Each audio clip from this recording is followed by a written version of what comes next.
दोस्तों आज हम इस वीडियो में सीखने वाले हैं एरिक आर्थर ब्लेयर से जॉर्ज ऑरवेल बनने तक की पूरी लिटरेरी जर्नी। दोस्तों सवाल ये है, आखिर जॉर्ज ऑरवेल इतने इंपॉर्टेंट क्यों है। दोस्तों इंग्लिश लिटरेचर में कुछ राइटर्स ऐसे होते हैं जिनकी इंपॉर्टेंस केवल उनकी बुक्स तक सीमित नहीं रहती। उनकी writing political thought, society, language और ह्यूमन फ्रीडम को समझने का माध्यम बन जाती है। जॉर्ज ऑरवेल ऐसे ही राइटर है दोस्तों। उनका रियल नेम था एरिक आर्थर ब्लेयर, लेकिन लिटरेरी वर्ल्ड उन्हें जॉर्ज ऑरवेल के नाम से जानता है। अगर ऑरवेल को एक सेंटेंस में समझना हो तो कहा जा सकता है, Orwell was a political writer who used literature as a weapon against imperialism, oppression, propaganda and totalitarianism. दोस्तों उनकी बायोग्राफी को समझने के लिए केवल डेट्स याद करना एनफ नहीं है, बल्कि उनकी जिंदगी की हर बड़ी घटना बाद में उनकी राइटिंग का पार्ट बनी। दोस्तों 25 जून 1903 को एरिक आर्थर ब्लेयर का जन्म Motihari, Bengal presidency, British India में हुआ। आज मोतिहारी बिहार में स्थित है।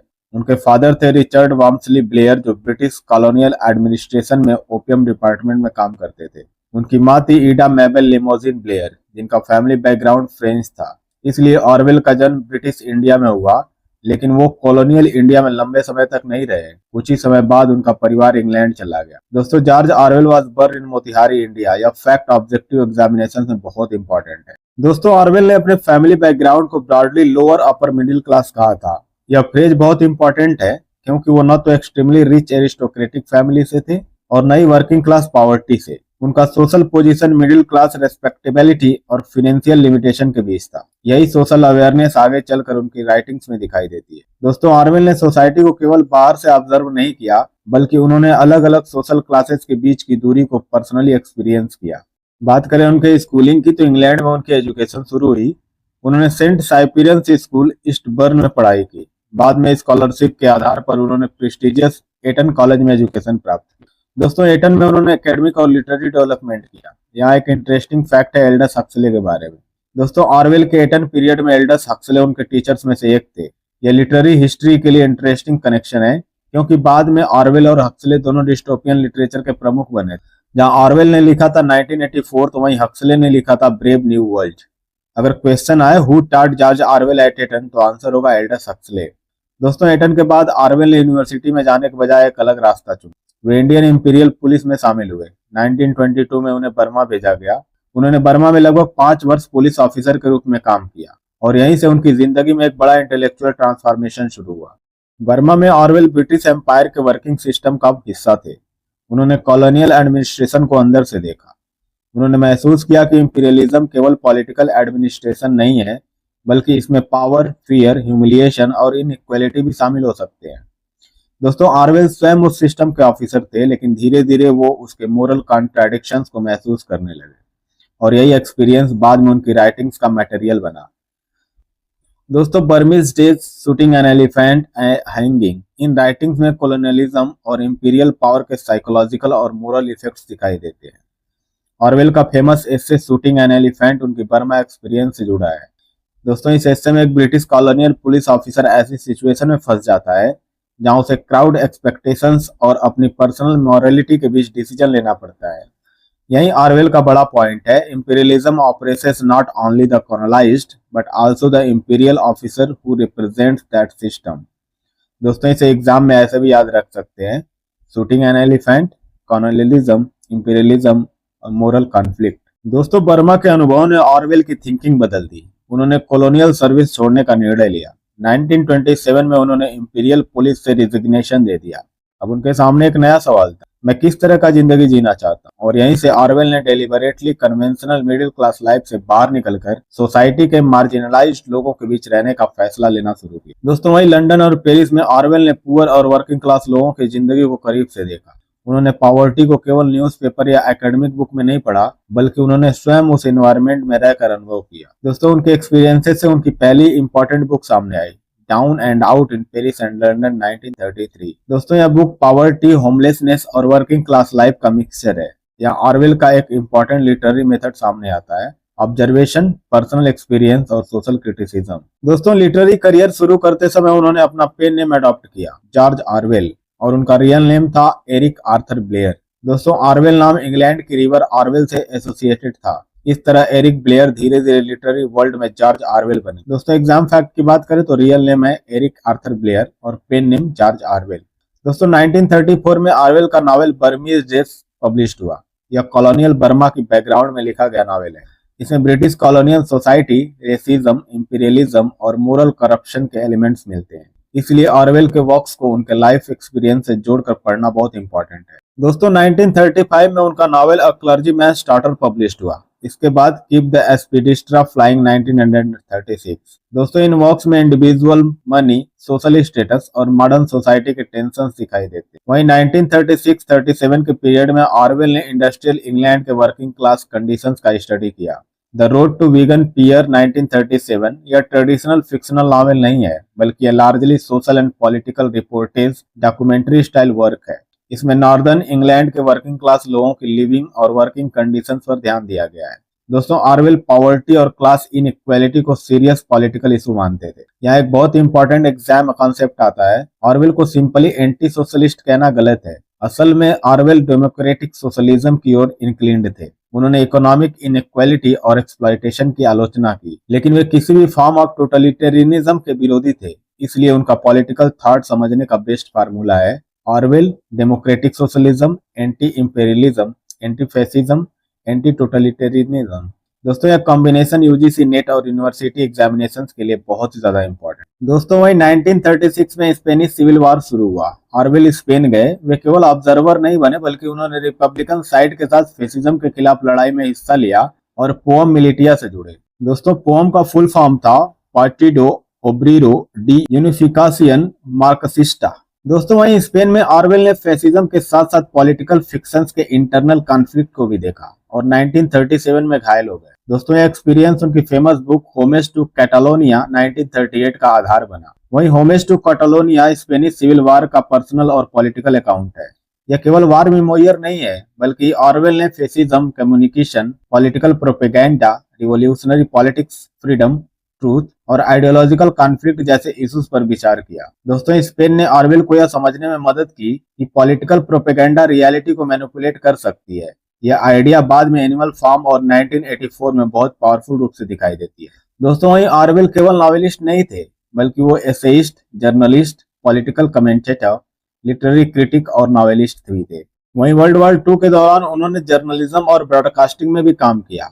उन्होंने BBC ईस्टर्न सर्विस में भी काम किया और बाद में वे ट्रिब्यून मैगजीन से जुड़े। इसलिए ऑरवेल को केवल फिक्शन राइटर के रूप में पढ़ना इनकम्प्लीट होगा। दोस्तों वहीं ऑरवेल के famous essay why I right 1946 की बात करें तो इस एसे में उन्होंने राइटिंग के पीछे अपने मोटिवेशंस पर विचार किया। उन्होंने राइटिंग के पर्सनल, एस्थेटिक और पॉलिटिकल मोटिवेशंस को एक्सप्लेन किया। उनकी पॉलिटिकल कॉन्शियसनेस उनकी लिटरेरी आइडेंटिटी का सेंट्रल पार्ट बन चुकी थी। दोस्तों एक एग्जाम ओरिएंटेड फार्मूला है Orwell's writing, political purpose, literary clarity, social observation. दोस्तों 1946 का एक बहुत ही ज्यादा इंपॉर्टेंट एसे है पॉलिटिक्स एंड इंग्लिश लैंग्वेज। यह एसे लैंग्वेज और पॉलिटिक्स के रिलेशनशिप पर है। ऑरवेल आर्गू करते हैं कि पॉलिटिकल लैंग्वेज अक्सर ट्रूथ को हाइड या डिस्टॉर्ट करने का माध्यम बन सकती है। वे वेग, इन्फ्लेटेड और मीनिंगलेस लैंग्वेज के खिलाफ थे। उनके लिए क्लियर लैंग्वेज का मतलब था क्लियर थिंकिंग। दोस्तों यही आइडिया बाद में न्यू स्पीक और डबल थिंक में डेवलप होता है। अब आता है ऑरवेल का सबसे famous political satire Animal Farm 1945। दोस्तों यह एक एलेगोरिकल नॉवेला है। सरफेस लेवल पर यह एनिमल्स की स्टोरी है, लेकिन डीपर लेवल पर यह Russian revolution, Stalinism, political corruption और एब्यूज ऑफ पावर की एलिगोरिकल रिप्रेजेंटेशन है। दोस्तों बात करें एनिमल फार्म के मेजर कैरेक्टर्स की तो ओल्ड मेजर रिवॉल्यूशनरी आइडिया का सोर्स है, तो वही Napoleon power hungry pig generally associated with Joseph Stalin. वही बात करें स्नोबॉल की तो revolutionary intellectual generally associated with Leon Trotsky, Squealer propaganda और मैनिपुलेशन का रिप्रेजेंटेटिव है। वहीं बॉक्सर लॉयल वर्किंग क्लास का सिंबल है। वहीं Mister Jones old ruling order system से एसोसिएटेड है। दोस्तों बात करें एनिमल फार्म के सेंट्रल मैसेज की तो एनिमल्स इक्वालिटी के लिए रिवॉल्यूशन करते हैं, लेकिन रिवॉल्यूशन के बाद धीरे धीरे पिग्स पावर पर कंट्रोल स्थापित कर लेते हैं। और इससे ऑरवेल दिखाते हैं कि a revolution can lose its original ideas when power becomes concentrated in the hands of a new ruling elite। दोस्तों इसलिए एनिमल फार्म का सेंट्रल कंसर्न है power, corruption, propaganda, betrayal of revolutionary ideas. दोस्तों वहीं 1949 में ऑरवेल की सबसे famous dystopian novel 1984 published हुई। दोस्तों यह एक डिस्टोपियन पॉलिटिकल नॉवेल है। मेन प्रोटैगनिस्ट है विंस्टन स्मिथ। वह मिनिस्ट्री ऑफ ट्रूथ में काम करता है। उसका काम हिस्टोरिकल रिकॉर्ड्स को पार्टी की करंट रिक्वायरमेंट्स के अनुसार बदलना है। दोस्तों यहाँ ऑरवेल एक टेरिफाइंग आइडिया प्रेजेंट करते हैं। वो कहते हैं यदि सत्ता पास्ट को कंट्रोल कर सकती है तो वह लोगों की अंडरस्टैंडिंग ऑफ ट्रूथ को भी कंट्रोल कर सकती है। वहीं बात करें बिग ब्रदर की तो दोस्तों 1984 में बिग ब्रदर एक सेंट्रल सिंबल है। Big Brother represent surveillance, political authority, totalitarianism, control. लेकिन ऑरवेल की जीनियस यह है कि हमें एक स्पष्ट रूप से बताने की जरूरत नहीं पड़ती कि बिग ब्रदर कितना वास्तविक व्यक्ति है, वह एक सिंबल ऑफ एब्सोल्यूट पावर बन जाता है। दोस्तों वही बात करें न्यूज स्पीक की तो 1984 का एक बहुत इंपॉर्टेंट कॉन्सेप्ट न्यू स्पीक है। न्यू स्पीक एक कंट्रोल्ड लैंग्वेज है। इसका पर्पज केवल कम्युनिकेशन सिंप्लीफाई करना नहीं है, बल्कि यह इंडिपेंडेंट थॉट की पॉसिबिलिटी को सीमित करने के लिए डिजाइंड है। दोस्तों वहीं हम बात करें एक और फेमस टर्म डबल थिंक की तो डबल थिंक का बेसिक आइडिया है दो कंट्राडिक्टरी आइडियाज को साइमल्टेनियसली एक्सेप्ट करना। यह टोटलिटेरियन सोसाइटी में साइकोलॉजिकल कंट्रोल का इंपॉर्टेंट मैकेनिज्म है। दोस्तों वही 1984 में केवल एक्शन से कंट्रोल्ड नहीं है, बल्कि independent thinking itself becomes dangerous. इसलिए थर्ड क्राइम का कॉन्सेप्ट आता है, यानी ऐसा थॉट जो रूलिंग पार्टी की आइडियोलॉजी के विरुद्ध हो। दोस्तों यह ऑरवेल के पॉलिटिकल इमेजिनेशन की सबसे डिस्टर्बिंग आइडियाज में से एक है। दोस्तों वही बात करें मिनिस्ट्री ऑफ ट्रूथ की तो 1984 में इंस्टीट्यूशंस के नेम भी आयरोनिक हैं। मिनिस्ट्री ऑफ ट्रूथ असल में ट्रूथ को मैनिपुलेट करता है। मिनिस्ट्री ऑफ पीस वार से कनेक्टेड है। मिनिस्ट्री ऑफ लव पनिशमेंट और कंट्रोल से एसोसिएटेड है। दोस्तों वही बात करें मिनिस्ट्री ऑफ प्लेंटी की तो इकोनॉमिक शॉर्टेज और रेशनिंग से जुड़ा हुआ है। दोस्तों यह टेक्निक दिखाती है कि अथॉरिटेरियन सिस्टम लैंग्वेज को उलट कर रियलिटी को मैनिपुलेट कर सकता है। वहीं बात करें ऑरवेल की डेथ की तो ऑरवेल लंबे समय से ट्यूबरकुलोसिस से सफरिंग कर रहे थे। उन्होंने अपनी फाइनल ईयर्स में भी राइटिंग जारी रखी। उनकी सेकेंड वाइफ थी सोनिया ब्राउनेल। उन्होंने 1945 में उनसे मैरिज किया था और कुछ ही समय बाद 21 जनवरी 1950 में जॉर्ज ऑरवेल का death university college hospital London में हुआ। उनकी एज केवल 46 ईयर थी। दोस्तों बात करें ऑरवेल की राइटिंग की यूनिक फीचर्स की तो ऑरवेल की राइटिंग की कुछ मेजर कैरेक्टरिस्टिक्स हैं। Political awareness. दोस्तों पॉलिटिकल्स उनकी राइटिंग का सेंट्रल कंसर्न है। वहीं बात करें क्लैरिटी की तो वे क्लियर और सिंपल प्रोज के पक्षधर थे। वहीं बात करें सोशल रियलिज्म की तो उन्होंने ऑर्डिनरी पीपल और सोशल प्रॉब्लम्स को इंपॉर्टेंस दिया। वहीं बात करें सटायर की तो दोस्तों पॉलिटिकल हाइपोक्रेसी और करप्शन पर सटायर किया उन्होंने।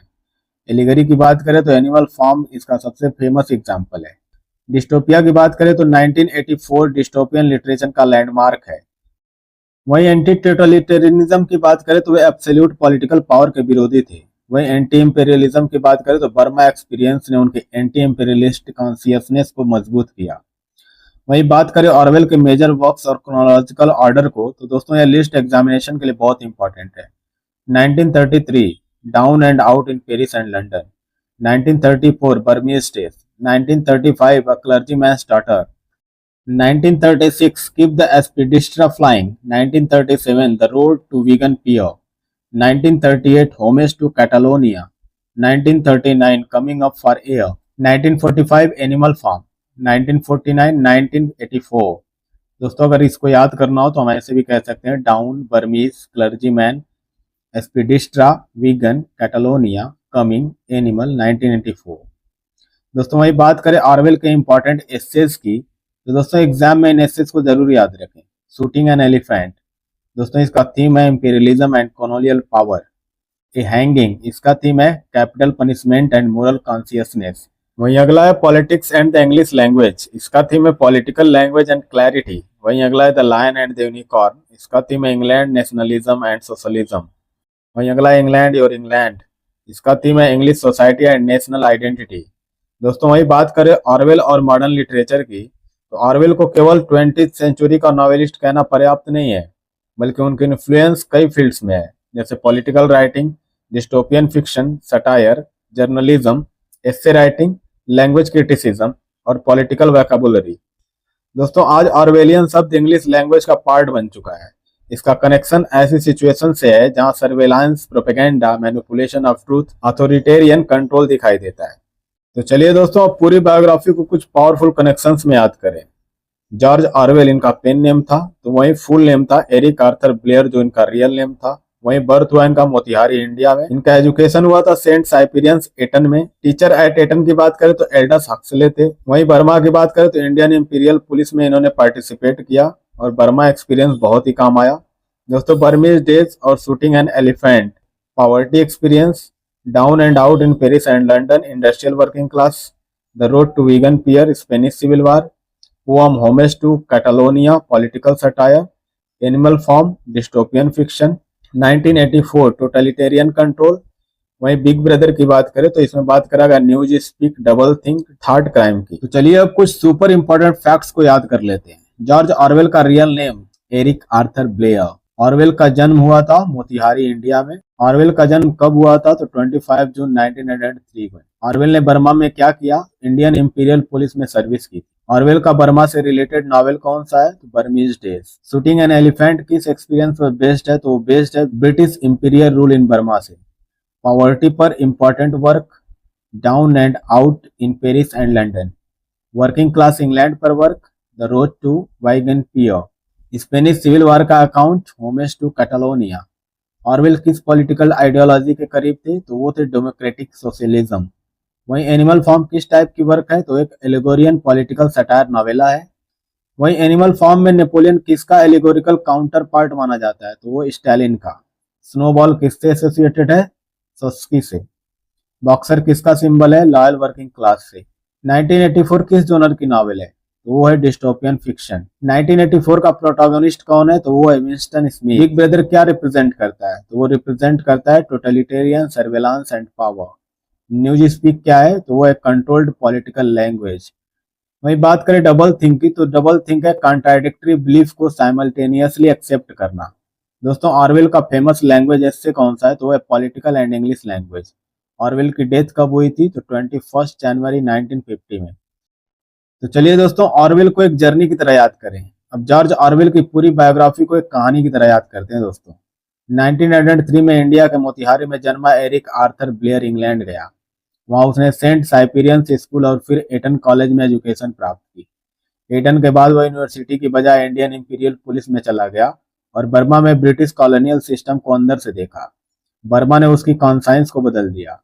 उसने इंपीरियल सर्विस छोड़ दी और फिर उसने लंदन और पेरिस की पॉवर्टी को करीब से एक्सपीरियंस किया। दोस्तों उस एक्सपीरियंस से आया down and out in Paris and London. इसके बाद आया बर्मीज डेज। फिर वर्किंग क्लास इंग्लैंड की इन्वेस्टिगेशन ने जन्म दिया द रोड टू वेगन पियर। फिर स्पेन पहुंचा। स्पेनिश सिविल वार ने उसे फेसिज्म, कम्युनिज्म, प्रोपेगेंडा और पॉलिटिकल कॉन्फ्लिक्ट की कठोर रियलिटी दिखाई। दोस्तों इस एक्सपीरियंस का परिणाम था होमेज टू कैटालोनिया। वहीं वर्ल्ड वार II के दौरान ऑरवेल जर्नलिस्ट और पॉलिटिकल कमेंटेटर के रूप में एक्टिव रहे। फिर 1945 में उन्होंने ऐसी बुक लिखी जिसने पॉलिटिकल सटायर को नया डायमेंशन दिया और वो था एनिमल फॉर्म। और 4 साल बाद उन्होंने ऐसी डिस्टोपियन वर्ल्ड बनाई जो मॉडर्न पॉलिटिकल लिटरेचर की सबसे पावरफुल क्रिएशंस में से एक बन गई। 1984। लेकिन ऑरवेल की कहानी यही समाप्त नहीं होती। उनकी डेथ 1950 में हो गई लेकिन उनकी आइडियाज जीवित रही। दोस्तों आज जब हम big brother, news speak, double think और ऑरवेलियन जैसे वर्ड सुनते हैं तो हम केवल एक नॉवेलिस्ट को याद नहीं कर रहे होते, बल्कि हम उस राइटर को याद कर रहे होते हैं जिसने वार्निंग दी थी कि पावर अगर ट्रूथ को कंट्रोल करने लगे, लैंग्वेज अगर मैनिपुलेशन का टूल बन जाए और इंडिपेंडेंट थॉट को सप्रेस कर दिया जाए तो फ्रीडम धीरे धीरे समाप्त हो सकती है। दोस्तों यही जॉर्ज ऑरवेल की सबसे बड़ी लिटरेरी लेगेसी है। तो दोस्तों अगर आपको ये वीडियो पसंद आई हो तो इसको लाइक, शेयर और सब्सक्राइब करना मत भूलिएगा। Thank you so much.